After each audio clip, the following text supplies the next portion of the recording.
Welcome back everyone, I'm Zell, and today we're looking at the Byrd Starling 2 G10.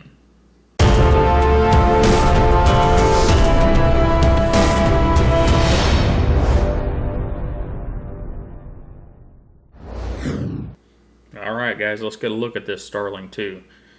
What we have is G10 scales with some decent texturing. It's not really aggressive, but I think it's about right for this size knife. We do have a lanyard hole, and of course our comet hole, our Byrd trademark. And roll this thing around on the back side. It's fully stainless across here. And something to note is we're fully pinned construction. There are no screws or anything else. However, as we can see there, little blade is well centered. Little action works good. It's only slightly gritty compared to the FRN Byrd knives, which tend to be very gritty in the pivot.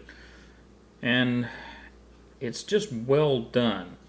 We do have CTS BD1 as a blade steel, which in my experience has been a step up from the 8CR13 MOV. It seems to be a finer grained steel.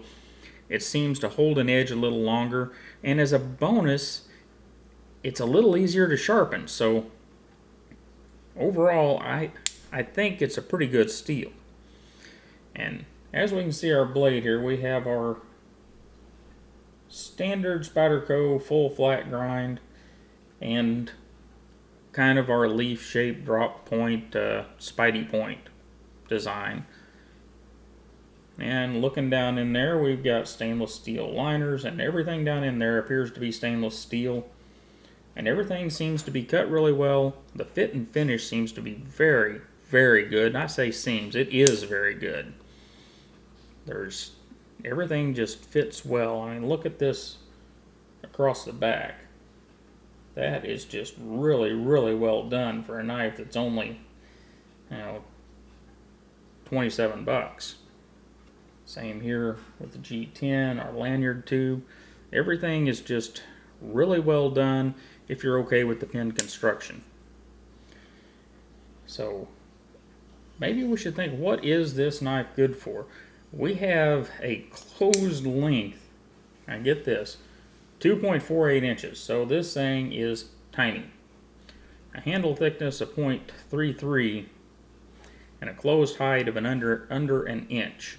Blade length of under 2 inches at about 1.94, and edge length slightly shorter at about 1.74, and a blade stock of about just under 0.9, which gives this thing a weight of just over an ounce, just a tick over. So this is a great keychain knife for someone who wants a locking knife for a small front pocket knife, or on your lanyards or wherever you might hang a knife and want something small. And this is a case where you can get something small and get reasonable steel and a good lock back, and what seems to be a pretty solid design.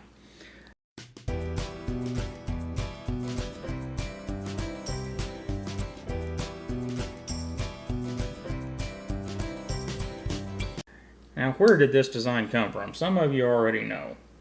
So let's open it up and layer back down here. There is our LadyBug. Look familiar? Well, it should. The Starling has Sal's maker mark on it. So get that in the light right. There we go. And it is essentially exactly the same as a LadyBug as far as the handle design goes. And you see this here, laying them up side by side. They are pretty much identical. Blade design, pretty much identical. About the only difference we have here is a comet hole instead of a Spidey hole, and the thumb ramp is less aggressive on the Byrd knife. And yeah, that's kind of par for course for Byrd. Spyderco has a particular type of jimping that comes out of Seki City, and generally it's similar to what the US made blades have, and it's fairly aggressive, and I actually kind of like it.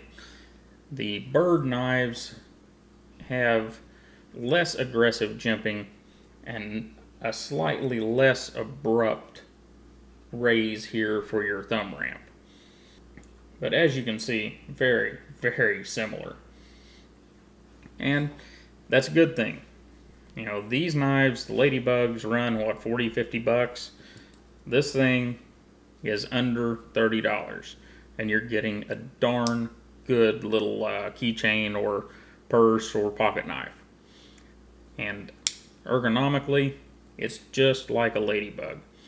It's a tiny knife, but it's a tiny knife you can get something done with. And that's a beautiful thing. You know, as you put your hand around one of these things, just like a LadyBug, your pointer finger and your middle finger and your third finger roll right around. Your pinky's kind of lost, but that's okay.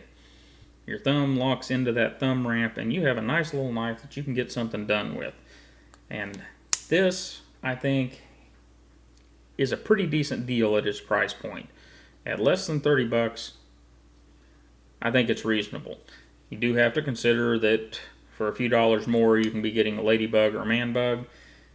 But for those of you that want the size of a LadyBug and don't want it to say LadyBug, you're not going to carry a LadyBug, well, maybe a Starling is for you.